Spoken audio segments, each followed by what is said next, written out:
Imagina só, Albert Einstein, o cara que revolucionou a física com a teoria da relatividade, veio dar um rolê aqui no Brasil. Mas o que pouca gente sabe é que, além das palestras e tudo mais, ele deixou umas anotações bem sinceras sobre o que achava do nosso povo. E vou te falar.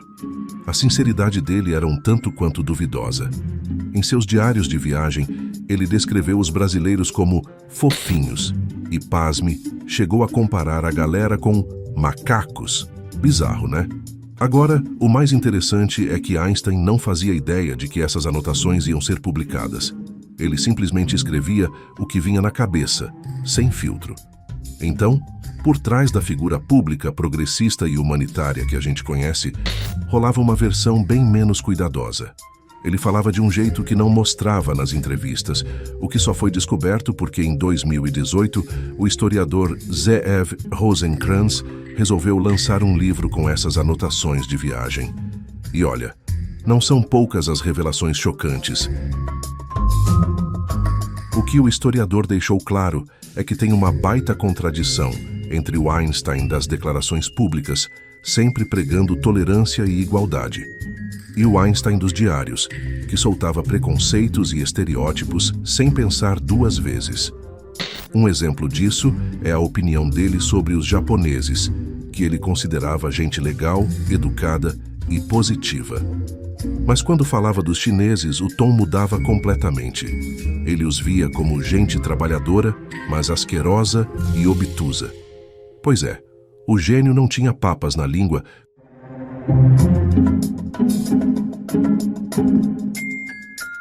A parada é que essa dualidade do Einstein só começou a vir à tona com essas publicações dos diários. Mas imagina se essas ideias viessem a público na época? Será que ele teria sido tão reverenciado como é hoje?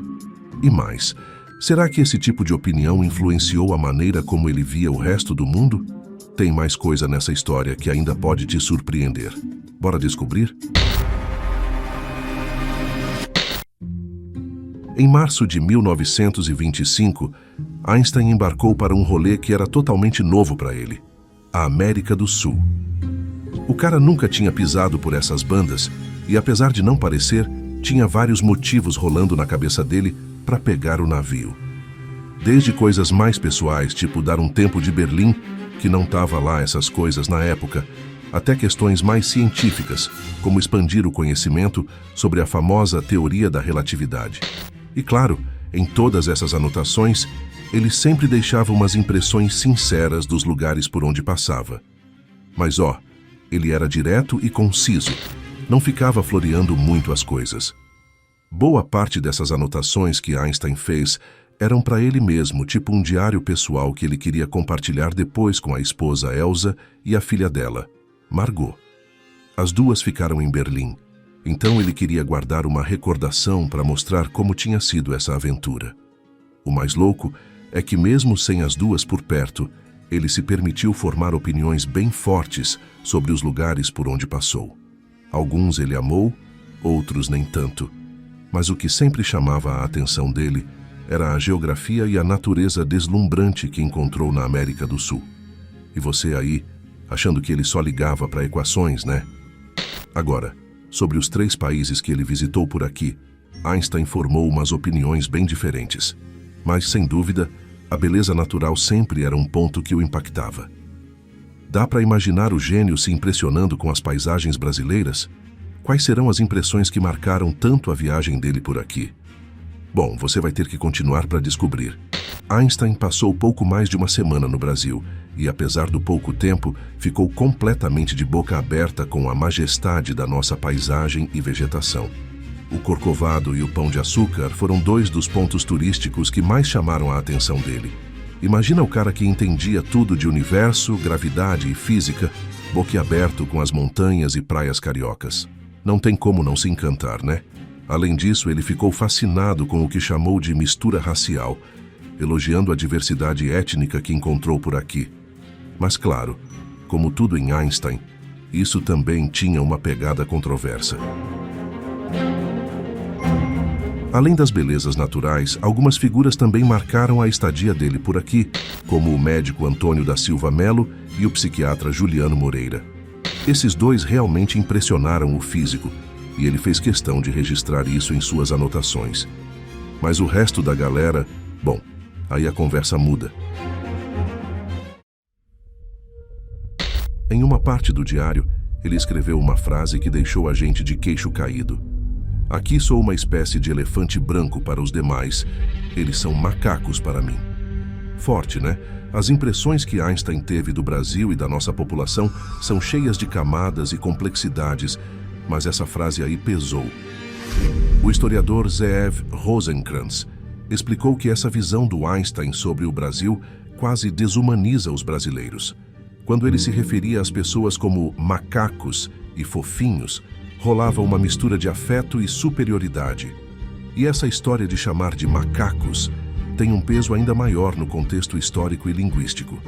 Pode até ser que, em alemão, o termo tenha outro significado, tipo tolos, mas, vamos combinar, comparar pessoas a macacos nunca é positivo, ainda mais quando vem de alguém com a importância de Einstein.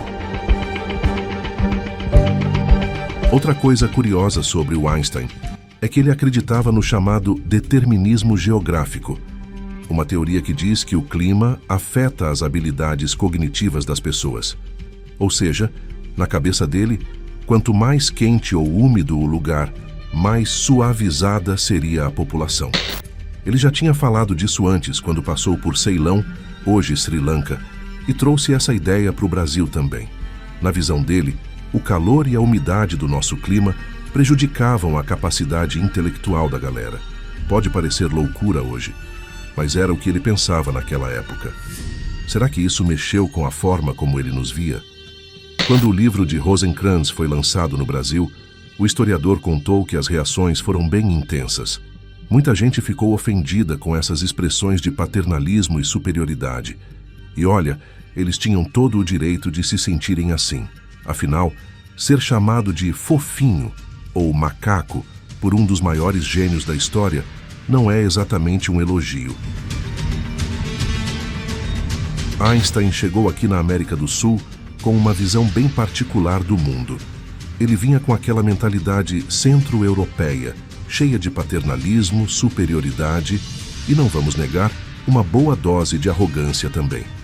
Ele anotava tudo em seu diário como se fosse um registro pessoal para ajudar a lembrar de tudo depois e, principalmente, para compartilhar com a esposa Elsa e a enteada Margot. Inclusive, ele deixou claro em uma carta para elas: vocês vão ler sobre isso no diário. O que ele não esperava, é claro, é que essas anotações iam ser publicadas anos depois e causar todo esse alvoroço.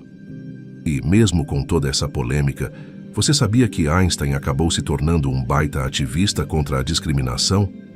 Pois é, a história ainda vai dar umas voltas que você nem imagina. O lance é que, mesmo soltando essas ideias cheias de preconceitos nas suas anotações, Einstein mudou muito ao longo dos anos. Ele foi um dos primeiros grandes nomes da ciência a se posicionar contra o racismo nos Estados Unidos, defendendo os direitos dos negros e combatendo a discriminação racial. Ele tinha suas contradições, dizia uma coisa num momento e depois de refletir ou vivenciar outras experiências, mudava completamente de opinião. Einstein não era só um gênio da física, ele também estava em constante transformação como pessoa. E aí você acha que é possível separar o gênio do homem cheio de falhas? O que é fascinante na história do Einstein é essa capacidade de mudança. Ele, como todo ser humano, evoluía com o tempo, contradizia suas próprias palavras e aprendia com o que via ao redor. Esse lado dele nos faz pensar sobre como as experiências podem moldar a maneira como enxergamos o mundo e as pessoas. Será que, se ele tivesse passado mais tempo por aqui, teria mudado ainda mais sua visão sobre o Brasil e os brasileiros? Fica aí a reflexão. E se você acha que a história acabou por aqui, tá muito enganado. Vamos ver como essa jornada de mudanças influenciou outras partes da vida dele.